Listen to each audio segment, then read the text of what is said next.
محترم بزرگوں، دوستوں، میرے دینی اور ایمانی بھائیوں، اللہ تعالیٰ نے اس دنیا میں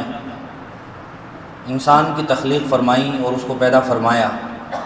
پیدا فرمانے کے بعد اللہ تعالیٰ نے انسانوں کو سب سے اہم اور بنیادی بات عقیدہ توحید کے تسلیم کرنے کا حکم دیا۔ بچپن سے جیسے ہی ایک مسلمان بچہ آنکھ کھولتا ہے تو اگر وہ کسی ذرا سے بھی دیندار، دینی سمجھ بوجھ رکھنے والدین کی گھر میں آنکھیں کھولتا ہے تو بچپن سے ہی اس کے ذہن و دماغ میں اس بات کو بٹھانے کی کوشش کی جاتی ہے کہ کلمے یاد کر لیے جائیں۔ 5 یا 6 کلمے بڑے مشہور ہیں۔ آج کل تو اس کا دور بھی تقریباً کم ہے، ورنہ کسی زمانے میں بہت زیادہ اہمیت کے ساتھ سب سے پہلے بچوں کو انہی کلموں کو سکھانے کی کوشش کی جاتی تھی۔ ان کلموں کا جو بنیادی پیغام ہے وہ یہی ہے کہ بچہ بچپن سے ہی عقیدہ توحید کا قائل ہو جائے، اس کے ذہن و دماغ میں یہ بات بیٹھ جائے کہ اللہ تعالیٰ ایک ہے اور جناب نبی کریم صلی اللہ علیہ وسلم اللہ کے بندے اور اس کے آخری رسول ہیں۔ یہ بات اس قدر کثرت کے ساتھ دہرائی جاتی ہے کہ واقعی بچے کے ذہن و دماغ میں یہ بات بیٹھ جاتی ہے۔ اللہ تعالیٰ نے اسی بات کو ہی کامیابی و کامرانی کے لیے اور ناکامی کے لیے معیار قرار دیا ہے۔ اس لیے اللہ تعالیٰ نے قرآن کریم میں بہت صاف اور وضاحت کے ساتھ متعدد مقامات پر اس مضمون کو بیان فرمایا ہے۔ اللہ تعالیٰ فرماتے ہیں ان الدین عند اللہ الاسلام، کہ دین تو صرف اسلام ہی ہے۔ بہت سی مرتبہ کہہ دیا جاتا ہے یا یہ کہ مسلمان بھی ناسمجھی میں، جہالت کی وجہ سے یہ کہہ بیٹھتے ہیں کہ سب دین دھرم ایک ہی ہے، تو وہ ہی اور بھی کو ملحوظ رکھتے ہیں۔ ہمارا یہ عقیدہ ہے اور اسی عقیدے پر ہمارے دین و ایمان کی بنیاد ہے کہ دین تو صرف اسلام ہی ہے، بھی نہیں ہے کہ دین اسلام بھی ایک دین ہے، دھرم ہے، اسلام ہی دین ہے، یہ بنیاد ہے۔ اللہ تعالیٰ نے ایک دوسری جگہ ارشاد فرمایا ان الشرک لظلم عظیم، کہ اس دھرتی کا سب سے بڑا اگر کوئی گناہ ہو سکتا ہے، اس روئے زمین پر اگر سب سے بڑا کوئی آتنکواد، کوئی ٹیررزم ہو سکتا ہے تو وہ صرف اور صرف شرک ہے، کہ اللہ کی ذات اور صفات میں کسی کو شریک ٹھہرانا۔ اللہ تعالیٰ نے اس کے بارے میں بھی فرمایا، ہم بارہا سنتے رہتے ہیں ان اللہ لا یغفر ان یشرک بہ ویغفر ما دون ذلک لمن یشاء، کہ بڑے سے بڑے گناہ کبیرہ کی اللہ تعالیٰ کے یہاں بخشش ہے، اس کے لیے توبہ و استغفار کا دروازہ ہے، لیکن شرک جیسے سنگین اور بدترین جرم کے ساتھ اگر کوئی آدمی رخصت ہو جائے تو پھر اس کے لیے کوئی معافی تلافی کا راستہ کھلا ہوا نہیں ہے، سارے دروازے بند ہیں اور سیدھا اس کا جہنم میں داخلہ ہے۔ تو توحید اور شرک یہ بہت بنیادی باتیں ہیں جو ہم بچپن سے ہی سیکھتے چلے آتے ہیں، لیکن ہم جس دور میں جی رہے ہیں یہ دور یوں تو پڑھے لکھے لوگوں کا دور کہلاتا ہے، سائنس اور ٹیکنالوجی کے زمانے میں ہم جی رہے ہیں، لیکن جہاں بہت سارے فتنوں نے سر ابھارا اور جہاں بہت سارے فتنے بطور خاص مسلمانوں کے لیے چیلنج ثابت ہوئے، ان میں سے عقیدہ توحید کا اپنی اصل صفات کے ساتھ باقی رکھنا یہ بھی ایک چیلنج بن گیا ہے۔ اللہ تعالیٰ نے قرآن کریم میں ارشاد فرمایا ہے یا ایھا الذین آمنوا اتقوا اللہ حق تقاتہ ولا تموتن الا وانتم مسلمون، اے ایمان والو اللہ سے ڈرو جیسا کہ ڈرنے کا حق ہے، اور اسلام کے علاوہ کسی بھی حالت پر جان مت دینا۔ یہ آیت کا ترجمہ ہے ولا تموتن الا وانتم مسلمون، کہ بجز اسلام کے کسی اور چیز پر جان مت دینا، یعنی جب تم اس دنیا سے رخصت ہو رہے ہو اور دم واپسی ہو تو تم مسلمان ہو۔ اسی طرح اللہ تعالیٰ نے ایک جگہ ارشاد فرمایا ربما یود الذین کفروا لو کانوا مسلمین، 14ویں پارے کی پہلی آیت ہے کہ کافر لوگ روز قیامت بار بار یہ تمنا کریں گے کہ کیا ہی خوب ہوتا اگر وہ دنیا میں مسلمان ہوتے، اور اس کے بعد کے جو مراحل ہوں گے ان مراحل میں بار بار وہ اس بات کی آرزو کریں گے کہ ہمیں ایک موقع دیا جائے لعلی اعمل صالحا فیما ترکت کلا، کہ میں واپس دنیا میں بھیج دیا جاؤں تو پھر میں کبھی بھی شرک، بت پرستی یا کسی دوسرے دھرم کو نہیں مانوں گا، صرف اور صرف کلمہ توحید کا قائل رہوں گا۔ لیکن بہرحال چونکہ وہ دارالجزا ہوگا، وہاں عمل کرنے کا اور موقع دیا جانے کا وقت ختم ہو چکا ہوگا، تو اللہ تعالیٰ صاف کہہ دیں گے کلا، ہرگز نہیں، اب یہ ممکن ہی نہیں ہے۔ اسی طرح اللہ تعالیٰ نے ارشاد فرمایا بل تؤثرون الحیات الدنیا والآخرۃ خیر وابقیٰ، کہ تم جن چیزوں کی خاطر، جن کھنکتے سکوں کی خاطر اور جن ان بھڑکیلے اور چمکیلے وعدوں اور ارادوں کی وجہ سے اس دنیا کو ترجیح دے رہے ہو، یہ دنیا فنا ہونے والی ہے، والآخرۃ خیر وابقیٰ، آخرت ہی کو بقا ہے اور انسان کو وہیں جانا ہے۔ ایک دوسری جگہ اللہ تعالیٰ نے ارشاد فرمایا یعلمون ظاہرا من الحیات الدنیا وہم عن الآخرۃ ہم غافلون، کہ یہ لوگ دنیاوی زندگی کی ظاہری اور چمک دمک سے مرعوب ہیں اور آخرت سے بالکل غافل ہیں۔ اور حضرت ابراہیم اور یعقوب کا اللہ تعالیٰ نے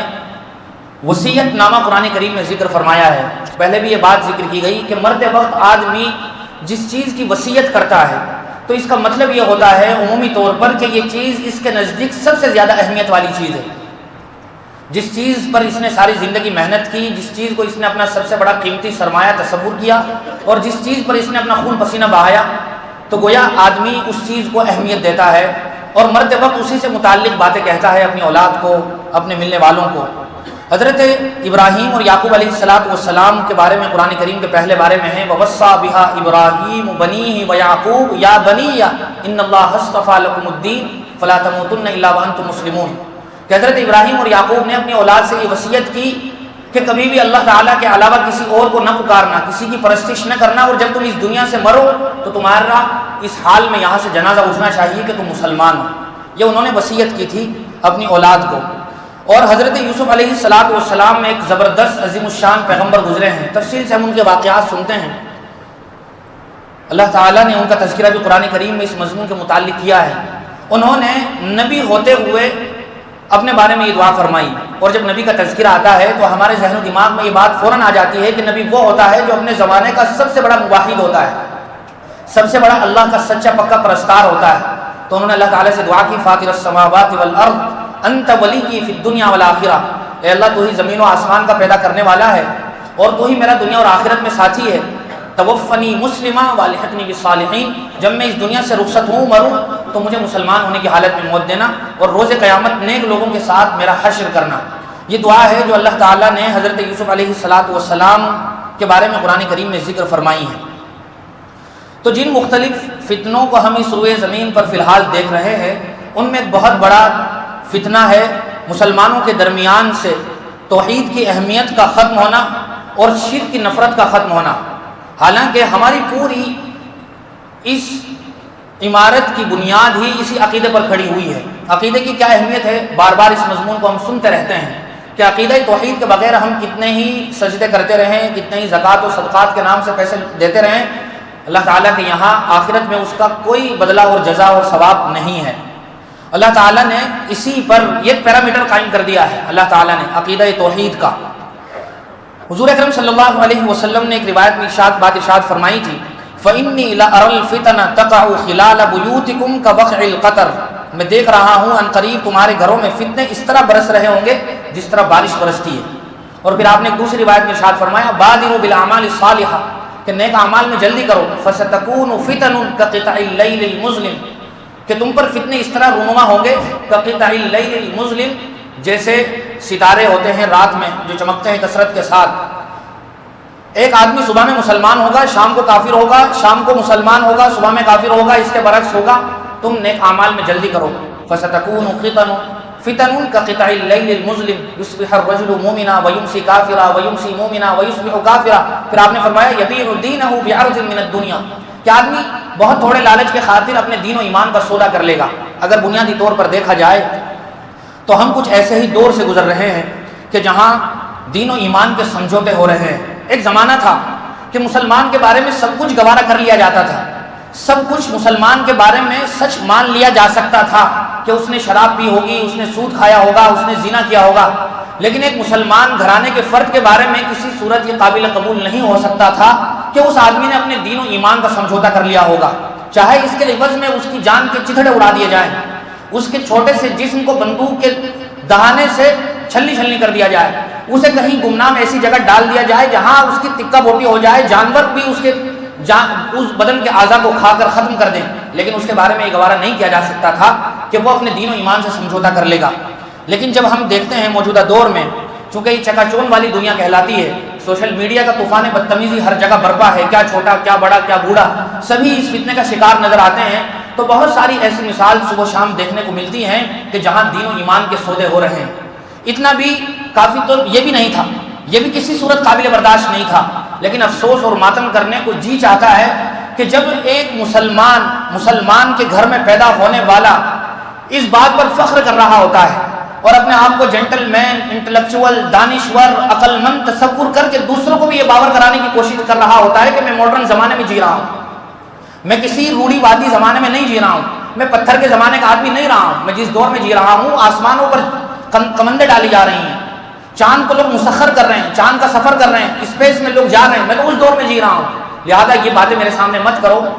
میں جس طرح جی رہا ہوں یہی موجودہ دور کا تقاضا ہے۔ لیکن آگے بڑھنے سے پہلے یہ بات یاد رکھنا ضروری ہے، عقیدہ توحید کے ماننے کے عوض میں مجھے دنیا کتنا ہی روڑی وادی کہتی رہے، مجھے کتنے ہی پتھر کے زمانے کا آدمی کہا جاتا رہے، یہ ہزاروں بار قابل قبول ہے، لیکن ایک لمحے کے لیے بھی یہ تصور نہیں کیا جا سکتا کہ مجھے لوگ کتنا ہی انٹلیکچوئل یا دانشور کہیں اور میں عقیدہ توحید کے سامنے سرنگو ہو جاؤں اور اس کے بارے میں کمپرومائز کر لوں، یہ ہرگز نہیں ہو سکتا ہے۔ عقیدہ توحید کو اپنانے کے سلسلے میں حویلیوں سے اتر کر چاہے جھوپڑوں میں اور لذیذ پکوانوں کو چھوڑ کر چاہے چٹنی پر گزارا کرنا پڑ جائے یہ تو ممکن ہے، لیکن عقیدہ توحید کو بیچ کر چاہے مجھے بلند و بالا محلات میں بٹھا دیا جائے، میں روزانہ ہواؤں میں سفر کر رہا ہوں، یہ ہرگز قابل قبول نہیں ہو سکتا ہے۔ اور یہی مسلمان کا ایک سلوگن، نعرہ اور مسلمان کے بارے میں تصور ہونا چاہیے، اور یہی اللہ تعالیٰ کا ہم سے مطالبہ ہے، تقاضا ہے کہ اس پر کوئی کمپرومائز نہیں ہو سکتا ہے۔ موجودہ دور میں ہم دیکھ رہے ہیں کہ پچھلے کافی دنوں سے ایک عجیب طریقے کا طرز پروان چڑھ رہا ہے اور مسلمان معاشرے میں ایسا لگتا ہے کہ اسے قبول کیا جانے لگا ہے، وہ ہے ایک مسلمان کا غیر مسلم مشرک لڑکی سے شادی کرنا۔ میں جس ہفتے میں یہ بات کر رہا ہوں، ابھی پچھلے ایک ہفتے سے ایک شادی انٹرنیٹ پر اس قدر تیزی کے ساتھ وائرل ہے اور وہ سوشل میڈیا پلیٹ فارم پر بہت تیزی سے پھیل رہی ہے، ہر مسلمان بھی دوسروں کی طرح اس کو دیکھ رہا ہے، ہر آدمی اپنے اپنے حساب سے اس پر ریئیکٹ کر رہا ہے۔ لیکن ایسا پہلے بھی ہوا، پچھلے 2-3 سالوں میں ایسی کئی مثالیں ہیں، لیکن فی الحال اسی ہفتے کی ایک بات کہ ایک مسلمان گھرانے میں پیدا ہونے والا آدمی پچھلے کئی سالوں سے غیروں کے ساتھ کومیڈیا کرتا رہا، ان کے ساتھ ہنسی مذاق پر مشتمل ویڈیوز بناتا رہا،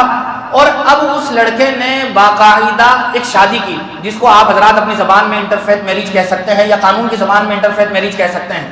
لیکن شریعت کی نظر میں یہ شادی ہرگز نہیں کہلائی جا سکتی ہے۔ اور طرفہ تماشا یہ ہے، المیہ یہ ہے کہ اس نے دنیا والوں میں مسلمانوں کی آنکھوں میں دھول جھونکی اور مسلمانوں کو اتنے ادنا درجے کا بیوقوف سمجھا کہ مسلمان بھی اس کے بہکاوے میں آ گئے، اور بہت سارے مسلمانوں کے کومنٹ سوشل میڈیا میں ویڈیوز کے نیچے دیکھنے کو ملے کہ غیروں کو ایک مسلمان جیجا اور مل گیا، تو گویا کہیں نہ کہیں کسی درجے میں ایک عام مسلمان بھی اس پر فخر محسوس کر رہا ہے، اور دھول مسلمانوں کی آنکھوں میں اس طرح جھونکی گئی، اتنا ادنا درجے کا مسلمانوں کو بیوقوف سمجھا گیا، اور اس لڑکے کو ایسے دین فراموش دین کے بیچنے والے مولوی بھی مل گئے کہ جنہوں نے اس آدمی کا ایک پنڈال میں نکاح پڑھایا اور دوسرے پنڈال میں اس آدمی نے پھیرے بھی لیے۔ اس سے زیادہ پستی اور زوال کی انتہا ہو سکتی ہے؟ اور جو آدمی یہ شادی کر رہا ہے اس نے مسلمانوں کو کتنا ہلکا سمجھا، اس نے مسلمانوں کو کتنا بیوقوف سمجھا، اس نے چورن بیچ کر اپنے آپ کو کتنا بڑا عقل مند تصور کرانے کی کوشش کی کہ نکاح بھی کیا اور دوسری طرف پھیرے بھی لیے۔ یہ بہت ہی افسوس اور انتہا ہو جاتی ہے کہ مسلمانوں کی نظروں میں اب یہ چیز نارملائز کرنے کی کوشش کی جا رہی ہے، اور حد تو تب ہو گئی اگر یہ ہوتا کہ اس لڑکے کے گھر والے اس شادی کا بائیکاٹ کرتے، تمام رشتہ دار یہ اعلان کرتے کہ ہم اس شادی میں ہرگز پارٹیسپیٹ نہیں کر سکتے، کسی بھی طرح ہم اس شادی میں شرکت نہیں کر سکتے، تو دنیا کو، مسلمانوں کی سوسائٹی کو ایک میسج پہنچتا کہ واقعی ابھی ان کے گھر میں دین و ایمان کی رمق باقی ہے، ان کے یہاں ابھی دین و ایمان کا پاس و لحاظ باقی ہے۔ لیکن دنیا نے دیکھا اور ساری دنیا نے دیکھا کہ ان کے گھر والوں نے اس شادی کا نہ صرف ویلکم کیا بلکہ ہر طریقے کے ریتی رواج میں بھرپور اپنی طرف سے یوگدان کیا، حصہ ڈالا۔ جس وقت پھیرے لیے گئے اس وقت بھی وہ برابر شریک رہے، جس وقت سندور لگایا گیا، جس وقت منگل سوتر ڈالا گیا وہ اس وقت بھی شریک رہے، اور وہ نکاح کے وقت بھی مولویوں کی اس جرمٹ میں شریک رہے، اور انہوں نے اپنے آپ کو عقل مند سمجھا اور مسلمانوں کو بیوقوف تصور کیا کہ یہ سب تو چلتا ہے اس ماڈرن زمانے میں۔ تو یہ حد ہو جاتی ہے، اور اس بارے میں اللہ تعالیٰ کا جو صاف اعلان ہے اور واضح فرمان ہے، سورہ بقرہ کی آیت ہے، اللہ تعالیٰ نے اس مضمون کو بہت صاف لفظوں میں بیان کیا بغیر کسی لاگ لپیٹ کے۔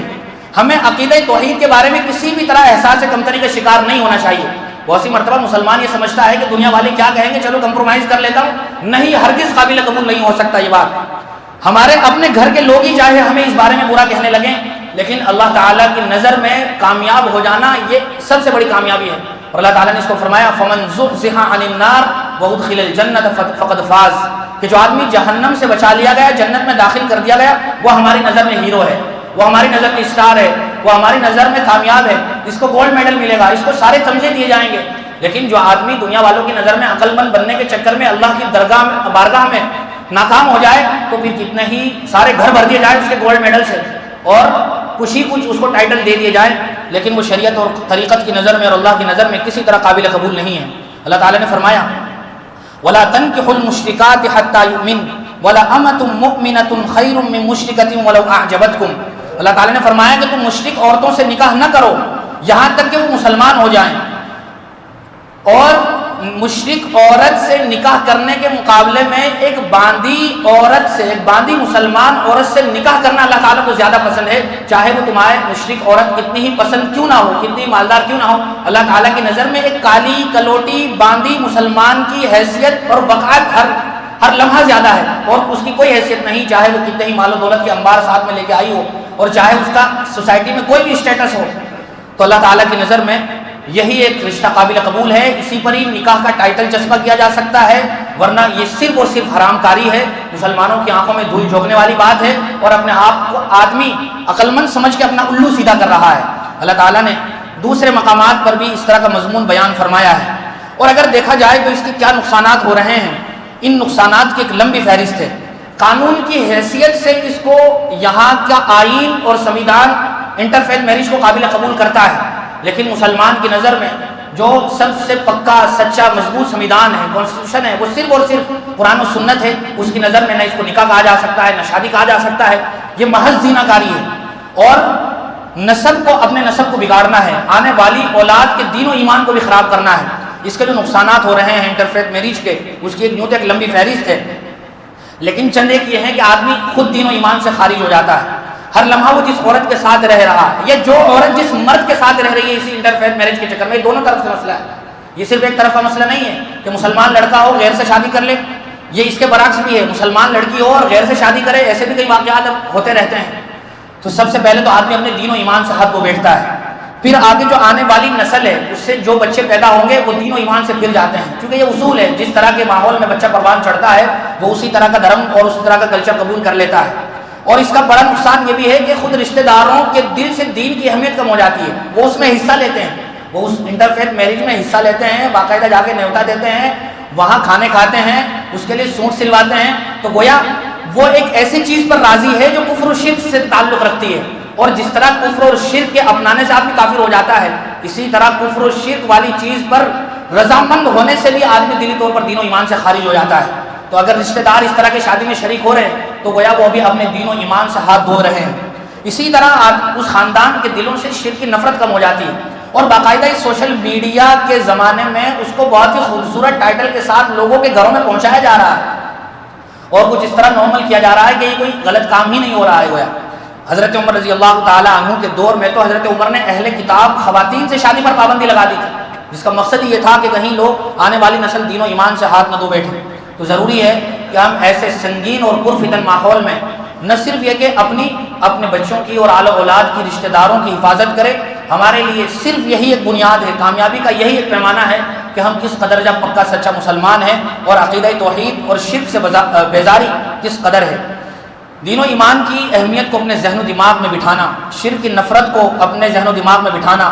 اس کے لیے ضروری ہے کہ ہم اہل اللہ کی صحبت اختیار کریں، ایسے لوگوں کی صحبت میں بیٹھیں کہ جو پکے سچے موحد ہوں۔ اللہ تعالیٰ نے خود قرآن کریم میں ارشاد فرمایا کونوا مع الصادقین، کہ سچے نیک صالح لوگوں کے ساتھ رہو۔ اور ضروری ہے کہ ایمان کی حفاظت کے لیے شریعت کے اعمال کو اپنایا جائے، کیونکہ نیکی اور برائی کا اثر انسان کے دل پر پڑتا ہے۔ بہت مشہور حدیث ہے، مضمون وہ لمبا ہے، اور صبح شام انسان مسنون دعاؤں کا اہتمام کرتا رہے کہ جب کہ قدم قدم پر ایمان بک رہے ہیں، انسان کے ایمان کا سودا ہو رہا ہے، تو ہم جہاں دین و ایمان کے تحفظ کے لیے دیگر اسباب اختیار کریں، وہیں اللہ تعالیٰ سے اس کی سلامتی کی دعائیں مانگیں۔ بہت ساری دعائیں ہیں، احادیث میں بھی ایک دعا ہے اللہم اعطنی ایمانا صادقا ویقینا لیس بعدہ کفر، اللہ تو مجھے سچا ایمان عطا فرما، اور ایسا ایمان جس کے بعد کفر کا شبہ بھی نہ ہو۔ ایک دوسری دعا قرآن کریم میں بڑی مشہور ہے، ربنا لا تزغ قلوبنا بعد اذ ہدیتنا، اللہ تو میرے دل کو راہ حق سے نہ پھیر جبکہ تو نے مجھے ہدایت دے دی ہو۔ اسی طرح مشہور دعا ہے اللہم انی اعوذ بک من الکفر، اے اللہ میں کفر سے شرک سے پناہ چاہتا ہوں۔ ایک دوسری دعا ہے یا مقلب القلوب ثبت قلبی علی دینک، یہ دلوں کو پھیرنے والے میرے دل کو مضبوطی کے ساتھ دین اسلام پر جما دے۔ اللہم ارنا الحق حقا وارزقنا اتباعہ وارنا الباطل باطلا، یہ دعا ہے مستقل۔ اور ساتھ ساتھ میں اپنے چھوٹے بچوں کو مکاتب سے وابستہ کریں۔ اگر ہمارے پاس ٹائم نہیں ہے یا شیڈیول اتنا ٹائٹ ہے کہ باقاعدہ مکتب میں ہم نہیں بھیج سکتے، تو اپنے گھر پر بلا کر قاری صاحب کو ان کے ان بچپن سے ہی عقائد کی حفاظت کا بندوبست کریں، انہیں قرآن کریم کی تعلیم سے جوڑیں۔ ماشاءاللہ ہماری اس مسجد میں بھی مکتب چلتا ہے، باقاعدہ مدرسہ چلتا ہے، کہیں کلاسیں لگتی ہیں، تو ضروری ہے کہ ہماری اس مسجد کے محلے کا کوئی گھر ایسا نہیں ہونا چاہیے کہ جس کے بچے دین و ایمان سے جڑے ہوئے نہ ہوں۔ یہ سب وہ باتیں ہیں جن کا تعلق ہماری سب سے پہلی بنیادی اور اولین چیز سے ہے، اس کے بعد پھر سب چیزیں ہیں، کھان پان ہے، کاروبار ہے، دکان و مکان ہے، کھیت کھلیان ہے۔ اللہ تعالی ہم سب کے دین و ایمان کو سلامت رکھے۔ وآخر دعوانا الحمدللہ رب العالمین۔